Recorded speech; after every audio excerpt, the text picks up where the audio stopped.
Hello. SI గారా మాట్లాడేది? కాదురా, నేను పాత ఇనుప సామాను కొనుక్కునేటోడిని. ఇక్కడ జైల్లో సలాకలు సినిమా ఎక్కినాయంటే సెకండ్ హ్యాండ్లో తీసుకుపోయేందుకు వచ్చిన. కిలకెంత సార్? 30. దుకాణం ఏడుంది సార్? ఏం మాట్లాడుతున్నావు రావులే? ఎస్ఐ రామచందర్. నమస్తే వెట్. నమస్తే సార్. Sorry sir. ఏమైనా చెప్. నా పిల్లం కనబడతలేదు సార్ 3 రోజుల నుండి. నా పిల్లం కూడా నన్ను ఇడిచిపెట్టిపోయింది ఇలా పొద్దుగాల. Sorry sir. ఎందుకు? నా బండిది టైర్ పంచర్ అయిందిరా, దాని స్కూటీ మీద స్టేషన్లో ఇడిచిపెట్టిపోయింది. సార్ అది ఇడిచిపెట్టు కానీ సద్దమే చూసినావా? గాడెందుకుంటుంది సార్ 3 రోజుల నుండి? బూజు దులుపంగా సక్కరచ్చి పడిపోయింది కావచ్చురా. లేదు సార్. ఓకేరా. మనిషి కలర్? సామనలుపు సార్. ముక్కు? నడి ముక్కు సార్.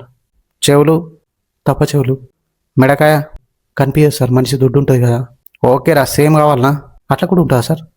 మజాక్ వేసిండ్రా. Okay sir. ఏమ్రా మాట వెళ్తలేదు, బువ్వ తినలే? తినలేదు సార్ ఇంకా. ఏం కూరరా? పచ్చపప్పు సార్. అబ్బా, పచ్చపప్పుల వక్కకారం వేసుకొని తింటే ఏముంటుందిరా టేస్ట్. ఆడువారి మాటలకు అర్థం వెళ్ళే సినిమా పెట్టు, నేను అత్తున్నా తినుకుంటా మాట్లాడదాం.